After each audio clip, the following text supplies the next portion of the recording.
All right, let's talk about something you don't see every day. What happens when a company misses on its revenue numbers, but its stock absolutely skyrockets anyway? Well, that's exactly what went down with Aviat Networks. We're going to break down their Q4 earnings because the market's reaction here tells a really fascinating story about what investors actually care about. And when I say skyrockets, I mean it. Check this out, a 12.5% pop in a single day. And get this, it was on 3 times the normal trading volume. So, this wasn't some quiet little drift upward. This was a stampede. Investors were piling in. The big question is, why? What on earth did they see that made them so bullish? Well, it all starts right here with the headline numbers. And this quarter, oh man, it's a classic story of the bottom line just completely stealing the show from the top line. Okay, so take a look at this because this is where you see that disconnect I was talking about. First, revenue. It came in just a little light, a miss of about 1.4%. Normally that might spook some people, but then you look at the profits. Oh my gosh, their non-GAAP earnings per share, that's basically their core profit per share, they were expected to do around 56 cents. They came in at 83 cents. That's not just a beat, that is a 49% beat. They absolutely crushed it. And if that wasn't enough, their adjusted EBITDA, another huge profitability metric, hit an all-time company record. A record, up 27% from last year. So, what's the takeaway here? It's simple. The market took one look at that tiny revenue miss and just shrugged. They didn't care, not one bit. All eyes were on the profits, that incredible earnings power. This quarter, cash was king, and profitability ruled the day. Okay, so let's pop the hood and see what's really driving this thing. How in the world did they pull off record profits when revenue was a little soft? The answer, as always, is in the details, specifically where the money's coming from and where it's going next. Now, at first glance, this looks pretty straightforward, right? A nice, clean 50-50 split. Half their business is in North America, half is international. Looks balanced. But trust me, underneath this simple picture, there's a story of 2 completely different worlds.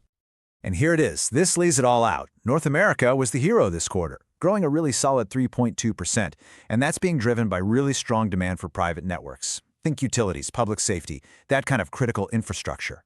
But then you look at the international side and it was down over 5%. Now, management said this was mostly due to the timing of big projects. They can be kind of lumpy. So the strength they saw at home was more than enough to make up for that weakness overseas. Okay, now this chart right here might be the most important one of all for understanding the bull case. On the left, you see current revenue, basically flat, slightly down. But on the right, you see the backlog. Now, the backlog is their pipeline of already signed deals. It's confirmed future work, and that grew by a huge 11%. So what does that tell you? It says that while this quarter's revenue was flat, the demand for their stuff is actually speeding up. And to put a hard number on that, we're talking about a backlog of $323 million. That is a mountain of future business already locked in. For a company like Aviat, that is huge. It gives investors so much visibility, meaning they can feel a lot more confident about where revenue is headed over the next year. So, we've seen the numbers, but what was the story from management themselves? Well, listening to the earnings call, they painted a picture of a company that is just firing on all cylinders. We're talking discipline, smart acquisitions, and a really, really confident view of what's to come.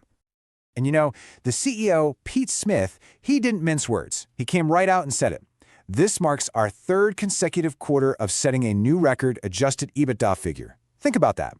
Not 1, not 2, but 3 record quarters in a row. That tells you this isn't a fluke. Something has fundamentally changed for the better in how this company operates.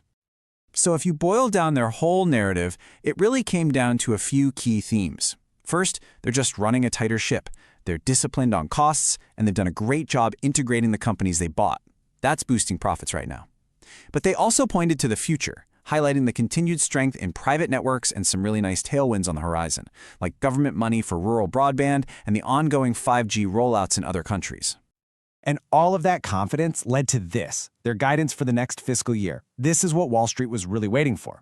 They're projecting revenue between $440 and $460 million, and more importantly, adjusted EBITDA between $45 and $55 million. This is the company basically telling investors, hey, that record profitability you just saw, it wasn't a one-off, it's here to stay. Okay, so we've laid out all the pieces. Record profits, a huge backlog, confident guidance. So how did the market react to all this? Well, the verdict came in fast and it was loud and clear. This timeline just says it all. doesn't it? The earnings call starts right after the market closes. Immediately. I mean, within minutes, the stock starts jumping in after-hours trading. And by the time the next day's session was over, boom, it finished up 12.5% on that massive volume. The market didn't need to think about it. It was an instant buy. So yeah, the market's verdict was crystal clear. This wasn't some irrational meme stock rally. It was a calculated decision.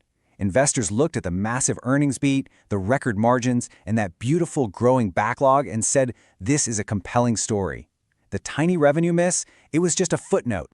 All right, so that brings us to the big finale, our rating. We've gone through the quarter, we've seen the market's reaction. The question now is, what's the path forward for Aviat Networks? And really, it all boils down to this one question. Can they keep this up? Was this operational excellence a one-hit wonder, or is this the new normal for the company? And maybe more importantly for investors today, after that big jump, is there still more room to run? Our answer is a definitive yes. We are initiating coverage with an outperform rating. We think this quarter was a turning point, signaling a real structural improvement that the market hasn't fully appreciated yet.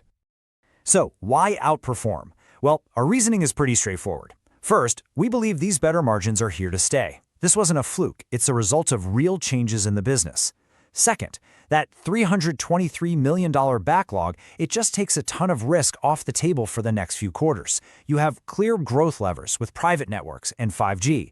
And finally, we actually think their guidance might be a little conservative. It feels achievable, and there's a real shot for them to beat it as the year goes on. Okay, and that brings us to our final section, what we call the next call. This is where we take all this analysis and boil it down to one single actionable trade idea, the kind of pitch you'd make to an investment committee. The whole idea here is what we call a re-rating story. Let's walk through it.